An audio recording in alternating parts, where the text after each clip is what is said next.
Hello friends, in this video we are going to discuss partial differential equation.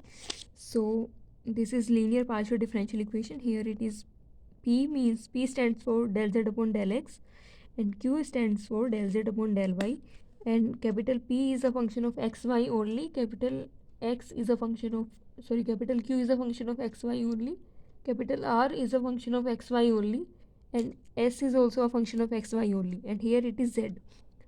So P, Q, Z are linear and these are functions of xy. So it is linear partial differential equation. And in semi-linear, this is function of xyz. In quasi-linear, these three are function of xyz. And अभी जैसे मैंने बोला था, P stands for del z upon del x, Q stands for del z upon del y, R stands for del 2z upon del x square, T stands for del 2z upon del y square, and S stands for del 2z upon del x del y. So R S T, तो are में तो x का दो बार derivative, x के respect में दो बार derivative partially, S के और एस में एक बार वाई आ गया और फिर टी में एक बार और वाई आ गया, ऐसा होता है. और यहाँ पे कैपिटल एफ फंक्शन होता है यू और वी का, और यू वी अपने आप में एक्स वाई जेड के फंक्शन होते हैं और जेड एक्स और वाई का फंक्शन होता है. एक्स और वाई इंडिपेंडेंट होते हैं, जेड डिपेंडेंट होता है.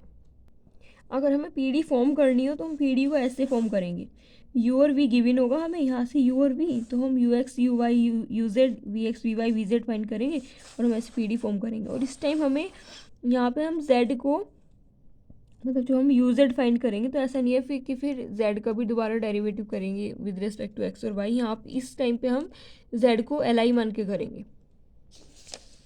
नंबर ऑफ आर्बिट्रेरी फंक्शन जो होता है वो होता है ऑर्डर ऑफ पी डी. जैसे यहाँ पे दो आर्बिट्रेरी फंक्शन यू और वी, तो ऑर्डर ऑफ पी डी जो है वो 2 है.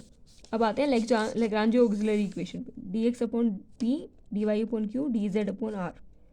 बेसिकली हमारे पास इक्वेशन जो होती है वो ये वाली होती है, P into capital P, Q into capital Q इजकस टू आर.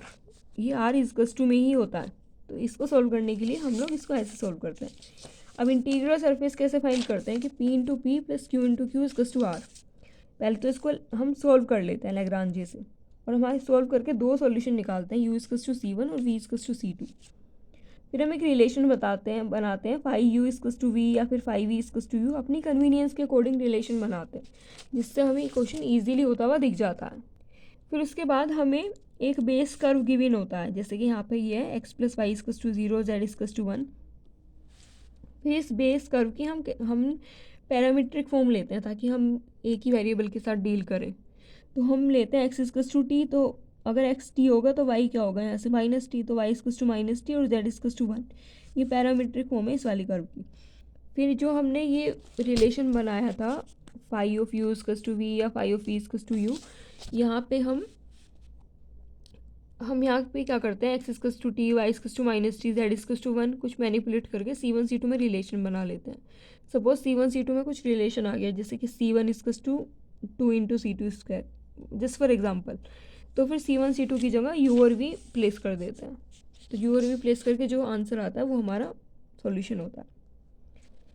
अब ये एक इंपॉर्टेंट फॉर्मूला है कि x del u upon del x plus y del u upon del y इजकस टू एन यू. अगर ऐसा कभी है तो इसका हम डायरेक्ट आंसर लिख सकते हैं, यू इजकस टू एक्स की power n phi y upon x, या यू इजकस टू एक्स की power n phi x upon y. अब बेस कैरेक्टरिस्टिक कर्व क्या होता है, P into P plus Q into Q इजकस टू आर.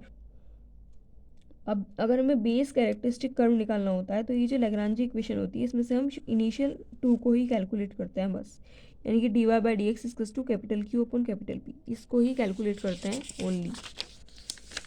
अब यूनिक सॉल्यूशन कब होता है, बेसिकली हम इसमें केस डिस्कस करते हैं, unique solution, no solution, infinite number of solution. तो यूनिकनेस एग्जिस्टेंस के बारे में ऐसे पता करेंगे कि अगर मान लो हमें हमें ये गिवन कर्व है x naught y naught z naught, इनका जो वेरिएबल है वो टी है, मीन्स ये पैरामीट्रिक कर्व है. उस टाइम हम क्या करेंगे, ये वाला डिटर्मिनेंट कैलकुलेट करेंगे, जो पी एक्स वाई जेड है उसकी वैल्यू कैलकुलेट करेंगे at x naught y naught z naught पे, सिमिलरली क्यू की, और सिमिलरली इनके derivatives with respect to t. अगर ये जो डिटर्मिनेट ये 0 नहीं आता है देन यूनिक सॉल्यूशन, और अगर 0 आ जाता है देन हम कुछ कह नहीं सकते हैं, उस टाइम पर हमें सॉल्व करके ही देखना पड़ेगा बाय लैग्रांजे मेथड कि यूनिक कंडीशन बन रही है कि क्या बन रही है। अगर कंडीशन ऐसी बन रही है कि मान लो phi of one equals to x square, तो नो सॉल्यूशन, क्योंकि ये तो मीनिंगलेस है कि वन मतलब वेरिएबल इजकल्स टू कॉन्स्टेंट हो गया। और अगर कंडीशन कुछ ऐसी बन रही है कि फाई ऑफ एक्स, या फिर कुछ ऐसा बन रहा है, कंडीशन ऐसी बनकर आ रही है कि phi of one equals to one in cases में, तो उस टाइम हम क्या कर, हमारे पास ऐसे कितने कर्व है जो phi of one equals to one देते हैं, जैसे कि x, x square, x cube, तो इतने सारे कर्व हैं। तो उस टाइम पे इनफाइनाइट नंबर ऑफ सोल्यूशन हो जाता है। बट गारंटी से कुछ नहीं कह सकते हैं कि अगर ये डिटर्मिनेंट जीरो है तो इनफाइनाइट नंबर ऑफ सोल्यूशन ही होगा या नो सोल्यूशन होगा, इसके बारे में कुछ नहीं कह सकते। सिमिलरली अगर हम इसको रेशो के फॉर्म में देखें तो ये रेशो है p x naught y naught z naught upon d x naught upon d t is not equal to q x naught y naught z naught upon d y naught upon d t. ये unique solution होगा अगर ये ratio equal नहीं है। लेकिन अगर ये ratio equal है, ये दोनों इक्वल हैं, भले ये दोनों इक्वल हो या ना हो, तो ये इनफाइनाइट नंबर ऑफ सॉल्यूशन भी हो सकता है, नो सॉल्यूशन भी, कोई गारंटी नहीं है हमारे पास।